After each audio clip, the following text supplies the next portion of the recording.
덧셈 정리가 어떻게 확정이 되는지.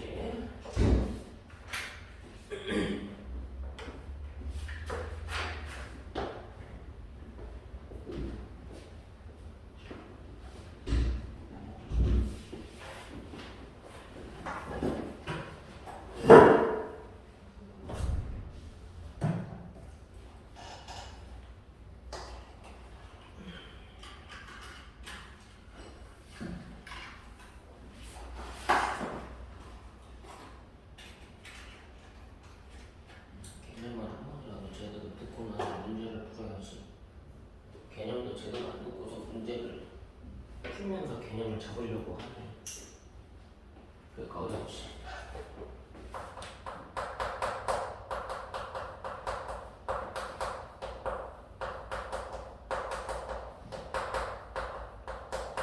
자, 지난 시간에 했던 게 덧셈 정리, 그리고 사인 덧셈 정리, 코사인 덧셈 정리, 탄젠트 덧셈 정리 세 가지가 있었고 총에서 6개였습니다. 그 사코코사, 코코사사, 1만 탐탁분의 탐필칸. 두 번째가 대각 공식, 사인 대각 한 가지, 코사인 대각 이게 세 가지였고, 탄젠트 대각 이제 한 가지가 될 거야. 그래서 여기서 5개가 만들어졌었어. 교과는 아니지만 알고 있어야 되는 내용 중에 하나, 세배각, 3배각이라고 얘기하기도 하고 세배각이라고 얘기하니까 사인에 대한 3배각 하나, 코사인에 대한 3배각 하나, 이렇게 해서 2개가 됐고요. 요거까지는 알아야 돼.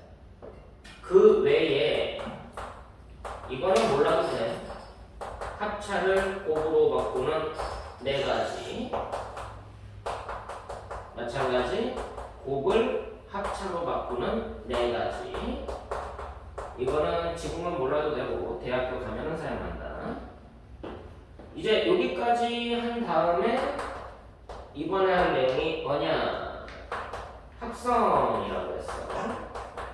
합성에서 2개가 되는데 이 2개가 같은 이론이라 한 가지만 명확하게 알고 있으면 된다. 한 가지를 명확하게 알고 나머지는 거기에서 응용된다라고 이해해야 돼. 2개 중에서 한 개가 중요한 거고요. 얘의 변형입니다. 나머지 하나는. 근데 어차피 변형을 하는 거니까 얘도 문제 풀 때는 조금 활용을 하게 돼 있기 때문에 알고는 있어야 돼. 이 삼각함수 합성이 중요하다라고 했습니다. 왜 중요하냐? 고1과도 연계가 되고 기하 벡터하고도 연관이 되기 때문에 중요하다. 그래서 상황에 따라 해석법이 좀 다르다라고 이해를 해야 되고요. 자, 일단 합성에 대한 얘기를 진행을 해보죠. 삼각함수 합성이 뭐냐?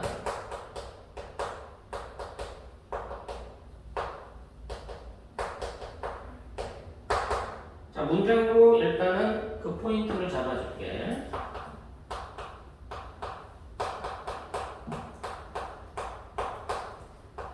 각이 통일된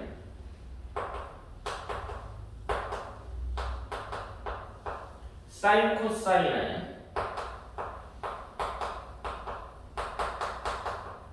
1차식은 하나의 사인 또는 코사인으로 변형하는 방식을 우리가 삼각함수의 합성이다라고 얘기를 해. 자, 우리가 사인 덧셈 정리를 활용을 하게 되는데 사인 알파 더하기 베타가 사코코사라고 했었고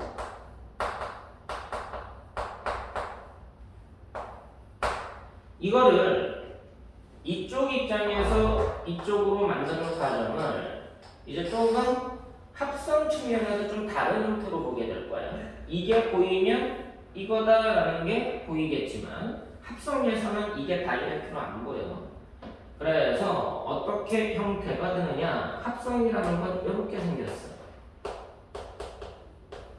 A 사인 세타, B 코사인 세타. 그럼 얘가 어떻게 바뀌는 거냐면 얘를 뭐로 바꿔보면 돼? 코사인 알파. 얘를 사인 알파 라고 생각하면 이 뒤에 거부터 앞으로 읽으면 어떻게 돼? 사코코사라고 읽게 되지. 아니면 사인 세타부터 써주면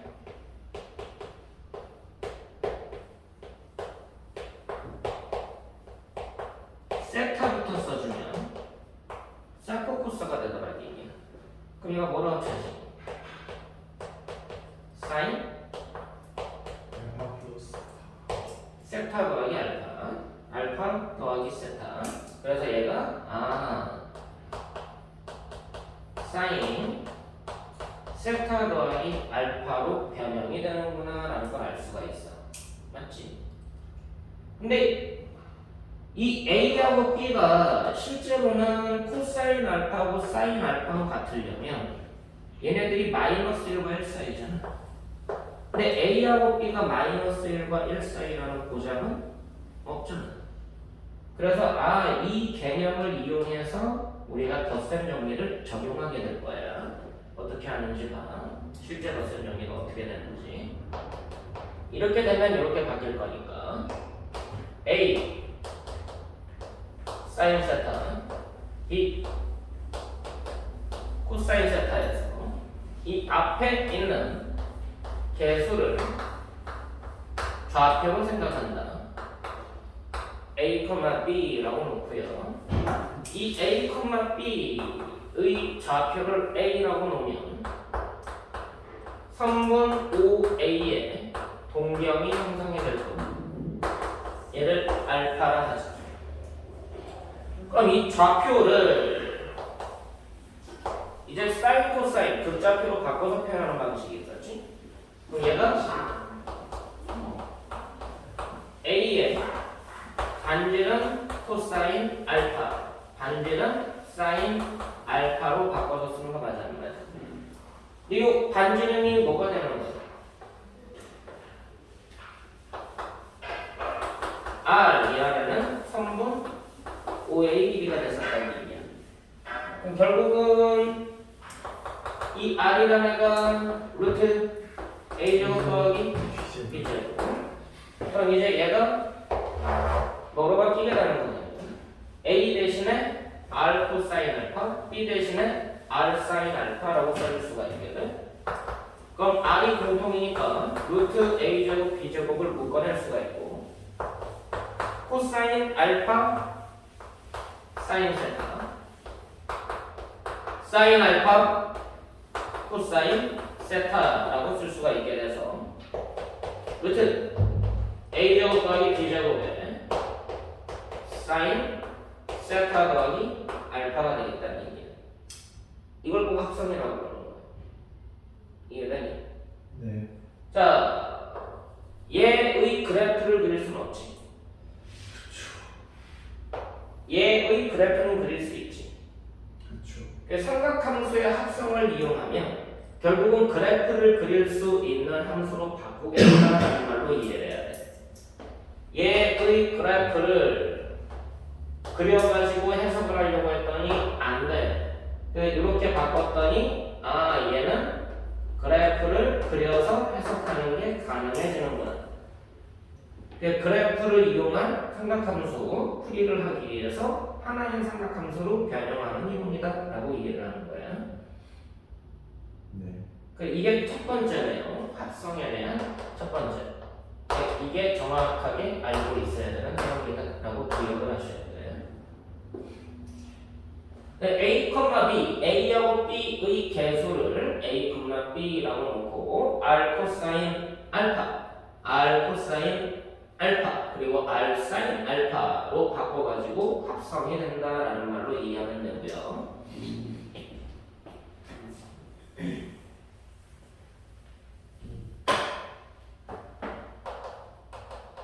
어떻게 바뀔 거냐?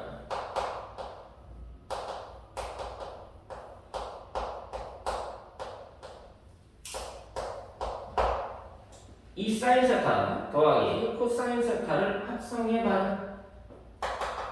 그럼 2,1의 좌표를 잡고 얘를 A라고 놓고 OA의 동경은 알파라고 놔보면 이제 3번 OA 길이가 루트 5가 될 거고 코사인 알파가 얼마가 되냐면 루트 5분의 2가 나오고요. 사인 알파가 루트 5분의 1이 될 거야. 그럼 따라서 2배의 사인 세타 코사인 세타라는 N은 반지는 루트 5에다가 사인 세타 더하기 알파가 될 거란 얘기지. 됐니? 이렇게 해서 하나의 삼각함수로 나타나는 방식을 우리가 합성이라고 부른다. 근데 이거를 이렇게도 생각할 수 있지 않겠냐라는 거지. A 사인 세타, B 코사인 세타에서 이번에는 사인을 앞에다 안 쓰고 코사인을 앞에다가 한번 써볼 거야.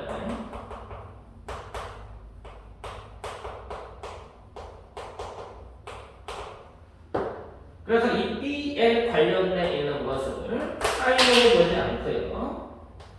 코사인 베타에 관련된 값으로 볼 거고 A에 관련돼 있는 것을 사인 베타에 관련돼 있는 값으로 볼 거다. 그럼 얘가 결국은 뭐에 대한 얘기를 하고 있는 거야? 좌표가 코사인은 x좌표고 사인은 y좌표니까 x좌표가 b, y좌표를 a로 해석하겠다는 얘기지. 네. 그럼 b, a의 동경이 베타가 된다라는 말로 이해를 해야 돼.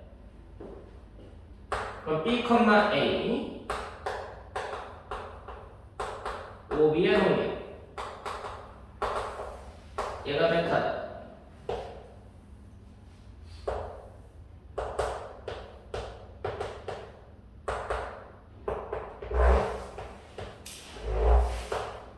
그랬을 때 얘의 통경을 베타라고 놓게 되면 결국은 코사인 베타가 뭐가 되는 거냐면 이제 B라는 애가 코사인 베타하고 루트 A 제곱 더하기 B 제곱분의 B가 될 거고요. 사인 베타가 루트 A 제곱 더하기 B 제곱분의 A가 되는 거죠. 그럼 이제 대입해서 정리를 해보면 이제 뭐가 만들어져? 루트 A 제곱 더하기 B 제곱은 공통으로 만들어질 거고 코코뿔 싸싸가 나와. 코코뿔 싸싸. 네. 그럼 덧셈 정리에 의하면 코사인 세타와 베타가 뺄셈에 대한 덧셈 정리로 바뀌지. 코사인을 앞에 쓰고 나서 시작을 할 거냐? 사인을 앞에 쓰고 나서 시작할 거냐?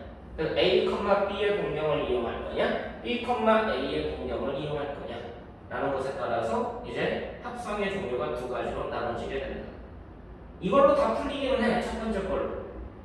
근데 경우에 따라서는 코사인 덧셈 정리로 바꿔야 되는 코사인의 합성을 이용하는 경우도 간혹 있어서 뭐 변형하면 되는데 학생들이 잘 변형한다는 생각을 못 하더라고요. 그러니까 이거를 좀 약식으로 설명하면은 이렇게 된다. 어찌됐든 문제를 빨리 해석을 하는 게 중요하니까 3사인 세타 2 코사인 세타 라고 해석을 하면 어찌됐든 3,2가 만들어지니까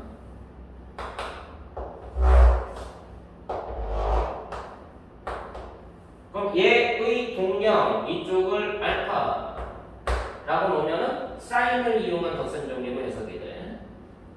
y축으로부터 이루는 각을 베타라고 그러면 코사인 덧셈 정리로 이제 합성이 되는 거예요. 알파를 이용하면은 합성이 루트 a제곱 더하기 b제곱 사인 세타 더하기 알파라고 쓰고요. 이 베타를 이용하게 되면 루트 13에다가 코사인 세타 빼기 베타로 합성하게 된다라는 걸로 이해하는 거예요. 이해됐어? 네. 그래서 이 관점을 두 가지 측면에서 진행하게 된다라고 이해하시면 되고,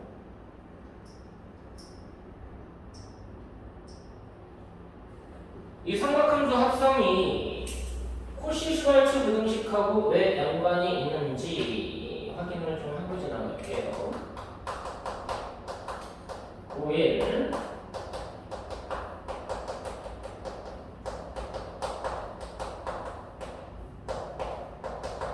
코시-슈왈츠 부등식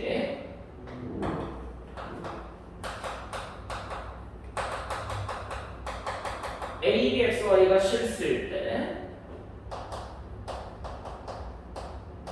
A제곱 B제곱과 X제곱 Y제곱의 합의 곱은 AX 더하기 BY의 제곱 이상이다라는 거. 단, 이 콜이 성립하기 위한 등호 조건은 뭐였느냐? A 대 B가 X 대 Y하고 같았어야 돼. 자, 이거를 왜 합성을 하고 연관시키게 되냐면 이게 원의 방정식이잖아. 그렇죠. 이퀄 R 제곱하면 이게 1이 되고요. 얘는 직선이 되거든. 이퀄 K 하면. 그러니까 원과 직선의 위치 관계하고 맞물린다는 얘기야. 이 내용 자체가. 실제로는 이 코시-슈왈츠 부등식이 원과 직선의 위치 관계, 특히 원과 직선이 만나기 위한 조건이라고 해서 그래야 돼. 근데 우리가 원이 보이면 수원에서는 삼각함수를 떠올리게 되잖아. 원 위의 점 P에 대하여 3분 5P의 동경이 세타라면 이 점 P를 R 코사인 세타, R 사인 세타라는 값으로 놓기 때문에 얘가 X로 얘가 Y로 바뀌는 거예요. 그럼 이제 얘를 다시 정리해보면 어떻게 되느냐? A제곱 더하기 B제곱에 얘가 R제곱이 되는 거지. 맞아? 우준아, 정신 차려. 얘가 R제곱으로 바뀔 거고, 이 뒤에 있는 게 뭐로 바뀌는 거야? R 코사인 세타. 그렇죠. 여기에 A가 곱해져 있는 거예요. B가 곱해져 있고 R 사인 세타. 얘의 제곱이 되버려요. 그럼 양변에서 R제곱 약분되는 거 보이니? 네. 그럼 A제곱 더하기 B제곱이 크거나 같아. 뭐로 바뀌는 거야? A 코사인 세타, B 사인 세타의 제곱으로 바뀌어. 그럼 이제 얘가 합성인 거 보이니? 그래서 이게 합성하고 연관되어 있는 거예요. 그 여기에서 이제 등호 조건이 뭐로 바뀌느냐? 여기 보면은 생략한 것 같지만 코사인 제곱 더하기 사인 제곱이 생략돼 있다. 따라서 A 대 B가 코사인 세타 대 사인 세타하고 같게 돼. 우준씨, 이거 일대 성립하고요. 이게 실제로는 얘분의 얘 하면 얘분의 얘가 나와서 코사인분의 사인이니까 탄젠트 세타가 A분의 B가 된다. 이게 등호 조건으로 바뀌는 거야. 됐니? 네. 그래서 코사인 이 합성이라는 부분을 코시-슈왈츠 부등식이라고 해석을 하면은 등호 조건을 해석하는 게 빨라져. 근데 여기에서의 등호 조건을 해석하는 건 합성을 이용한 등호 조건은 생각보다 만만치 않아. 이해됐어? 그래서 이 코시-슈왈츠 부등식까지 연계시켜서 생각해야 된다는 거. 여기까지가 이제 덧셈 정리가 확정되는 내용이다라고 이해하시면 돼요. 그럼 이 다음에가 나오는 게 삼각함수의 극한과 미분이 나오게 될 거야. 그럼 삼각함수의 부정형이 뭐가 되는지, 삼각함수의 도함수는 어떻게 나오는지 거기에 대한 설명이 되게 된다라고 보시면 돼요.